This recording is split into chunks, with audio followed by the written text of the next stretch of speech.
Donc bonjour les élèves de troisième. Donc dans cette vidéo, on va faire la synthèse du TP qu'on avait vu la dernière fois avec les réactions des acides sur les métaux. Je vous laisse écrire le titre du chapitre et trouver le numéro parce que je m'en souviens plus. Désolé. Donc dans cette vidéo, on va faire la synthèse de ça. Ça va faire office de cours. C'est la vidéo de cours. Pour information, j'ai mis sur Quizlet deux nouvelles listes par rapport à la vidéo précédente et à cette vidéo-là, pardon, pour apprendre le cours. Vous aurez bientôt une évaluation sur Kahoot d'ici une semaine et demie à me faire. Donc il faudra apprendre votre cours. Alors, rappel sur la réaction chimique. Une réaction chimique, c'est quoi? Je mélange des produits entre eux, puis j'obtiens une nouvelle chose. Donc en gros, je vais avoir des molécules qui vont réagir entre elles pour donner de nouvelles molécules. Les molécules de départ vont réagir, donc on va les appeler les réactifs, et elles vont produire de nouvelles molécules, on va donc appeler les nouvelles molécules des produits. On rappelle qu'une molécule, c'est des atomes qui sont liés entre eux, et donc finalement, quand je fais une réaction chimique, qu'est-ce qui se passe concrètement? C'est des liaisons entre des atomes qui vont être cassés, et des nouvelles qui vont être créées, ce qui va faire que je vais modifier mes molécules pour en donner de nouvelles. Mais ce qui veut dire que je ne touche pas aux atomes eux-mêmes. J'ai pas de perte. Imaginons que j'ai des Legos, j'étais parti de quelque chose que j'avais fabriqué avec. Je peux réarranger mes Legos pour fabriquer autre chose, mais mon nombre de Legos n'a pas changé. Et donc c'est un point très important en chimie, fondamental. Il y a conservation des atomes lors d'une réaction chimique. C'est-à-dire que si j'ai 15 atomes d'hydrogène au départ, j'en aurai 15 à la fin. J'en aurai pas 14 ni 16, j'en aurai bien 15.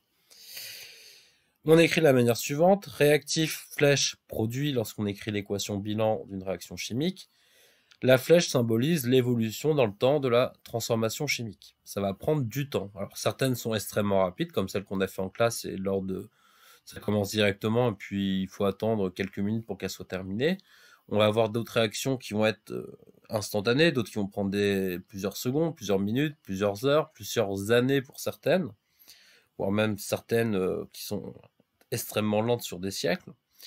Donc la flèche rouge symbolise l'évolution dans le temps de votre réaction. Je vous laisse faire poser copier.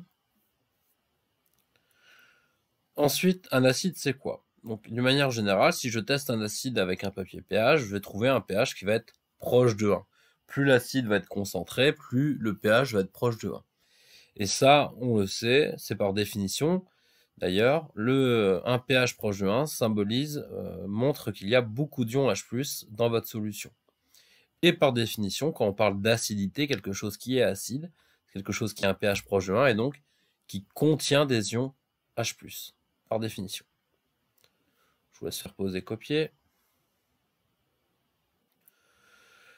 Donc après, l'exemple de la réaction de l'acide chlorhydrique sur la limaille de fer, donc c'est ce qu'on a fait en classe. Bon, nous, c'était quasiment ça. On n'a pas utilisé de la limaille, qui serait des petits morceaux en forme de ruban de fer, mais on a utilisé de la poudre de fer. C'est la même chose, hein, c'est juste la forme qui change. Je vous laisse faire poser copier. Composition de l'acide chlorhydrique. Donc, on a parlé tout à l'heure qu'on avait testé le pH, on a trouvé un pH proche de 1, donc on déduit que le côté acide, c'est H+. Ensuite, on a introduit quelques millilitres d'acide chlorhydrique dans un tube à essai en rajoutant quelques gouttes de nitrate d'argent. On obtient ça. Et ça, logiquement, vous êtes censé savoir maintenant que lorsqu'on obtient un précipité blanc avec du nitrate d'argent, cela veut dire qu'à l'intérieur, on a des ions chlorure Cl-. Attention, c'est pas un I, hein, c'est un L minuscule. Donc, on déduit que la composition de l'acide chlorhydrique, c'est H+, Cl-. Acide H+, chlorhydrique, donc chlorhydrique, j'entends chlore, Cl-. D'accord? Je vous laisse faire pause et copier. Ensuite, le protocole de la réaction chimique qu'on a fait, donc on a introduit de la limaille de fer dans un tube à essai. Ensuite, on a rajouté à peu près 2 ml, donc ça représente à peu près 2 cm de hauteur d'acide chlorhydrique dans le tube à essai. On a bouché le tube pour recueillir le gaz qui a été formé parce qu'on voyait qu'il y avait plein de bulles qui se formaient. Donc je vous laisse faire pause et copier. Donc après, il y avait le petit truc qui était bien marrant à faire, c'était l'identification du gaz. Donc on a pris une allumette, d'accord? Donc ça, c'est le petit schéma qui symbolise. Vous me le recopierez, hein, c'est pas obligé que ça soit aussi nickel chrome, mais ou au pire, vous me faites un copier-copier. Pour ceux qui ont la chance d'avoir une imprimante, faites un screen juste du schéma, hein, bien sûr, hein, et vous le recopiez, vous l'imprimez derrière. Donc on avait mis une allumette, on entendait un bruit de ce que j'appelais un bruit de chihuahua écrasé, une détonation. D'accord? Et cette détonation, elle est caractéristique du gaz dihydrogène. D'accord? Dans dihydrogène, j'entends di et hydrogène. Donc la formule chimique, c'est H2. Je rappelle que les nombres, on les met en bas à droite, hein, pour une molécule, hein. D'ailleurs, sur Quizlet, des fois, ils seront pas en bas à droite. Et pareil pour les charges électriques, elles seront pas marquées en haut à droite parce que je ne peux pas faire ça sur ce site. Mais il faudra penser à bien faire attention. Donc, je vous laisse faire poser, copier. Ensuite, on avait prélevé un petit peu du liquide qui était au-dessus. On l'avait mis dans un tube à essai, puis on avait rajouté de la soude. Et là, on avait obtenu ça.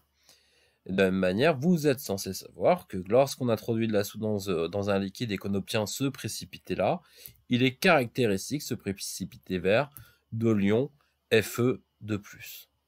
Et donc, on en a déduit que on avait créé donc du dihydrogène avec l'allumette et de l'ion fer Fe2+.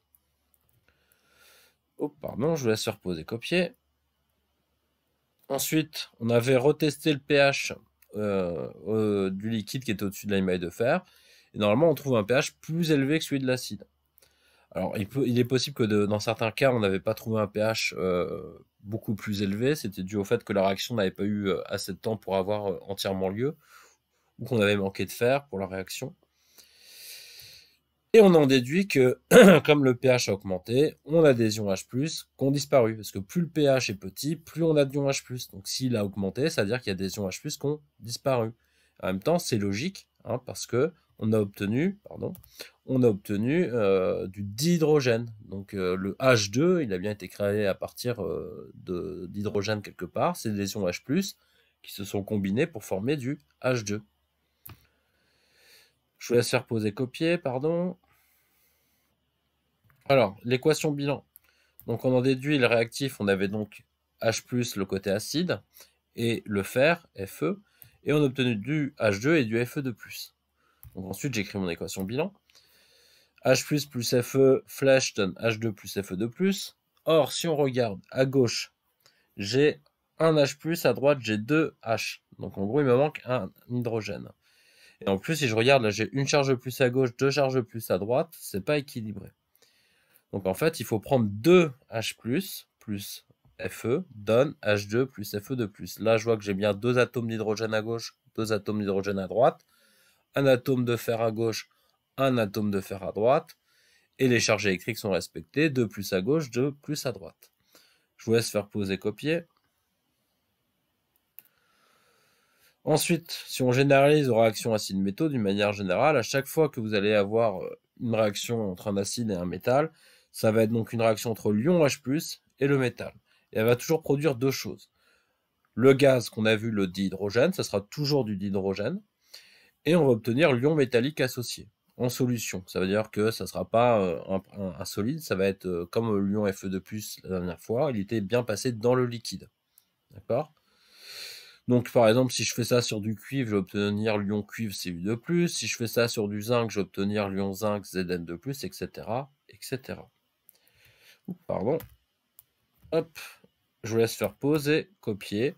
Et puis c'est la fin de la vidéo. Bonne journée à tous.